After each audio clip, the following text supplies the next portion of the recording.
অন্নপূর্ণা যোজনার টাকা না পেয়ে নন্দীগ্রামের গোপালচক এলাকার মহিলারা বিজেপি কর্মীর বাড়ি ঘেরাও করে, মারধর করে বিজেপি স্থানীয় নেতাকে ঘিরে। ঘটনাকে ঘিরে উত্তপ্ত হয়ে ওঠে নন্দীগ্রামের গোপালচক। শ্যামল কুমার দাস নামের এক বিজেপি স্থানীয় নেতৃত্বকে মারধর করে এলাকার মহিলারা। যদিও বিজেপি নেতা দাবি করেন বিষয়টি সরকারি, তিনি সরকারি কোনো পদে নেই, কেন তাকে ঘিরে বিক্ষোভ দেখানো হচ্ছে তিনি বুঝতে পারছেন না। এরপরই এলাকার মহিলারা চড়াও হন এবং মারধরের ঘটনা ঘটে। ঘটনার জেরে পুলিশ ঘটনাস্থলে যায়, গিয়ে সেখানকার পরিস্থিতি নিয়ন্ত্রণে আনে।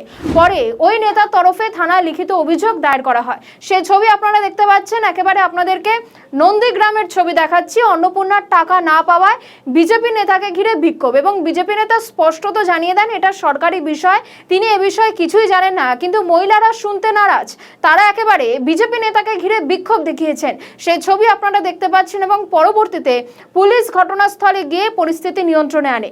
পাশাপাশি আমরা শুধুমাত্র নন্দীগ্রাম নয়, একাধিক জায়গার ছবি একেবারে তুলে ধরছি আপনাদের সামনে। বিভিন্ন জায়গায় এই অন্নপূর্ণা যোজনার টাকা না পাওয়ায় মহিলারা তারা একেবারে রাস্তায় নেমে বিক্ষোভ দেখাচ্ছেন।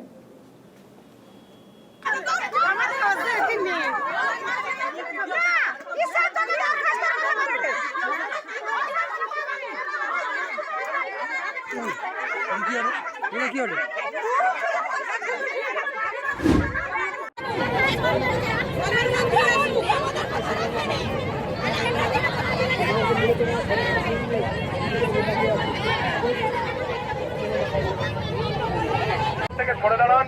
আপনাদের যা অভিযোগ আছে আপনারা এসডিও অফিসে নির্দিষ্ট জায়গা নির্দিষ্ট টেবিলে জমা করুন।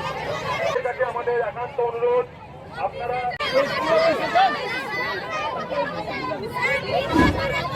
আমরা আজকে এই পথে নেমেছি। এই 3000 টাকা আমাদের কাছে সামান্য না, অনেক টাকা। আমার ছেলে পড়াশোনা যথেষ্ট ভালো, এই 3000 টাকা দিয়ে তাকে আমাকে পড়াশোনা করাতে হবে।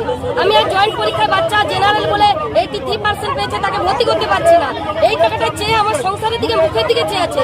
শ্বশুর প্যারালাইসিস পেশেন্ট, স্বামী এডুকেটেড হয়ে সেও চাকরি পায় না, সামান্য টিউশন করে আমাদের সংসার চলে। আমার নাম মনশ্রী সামন্ত।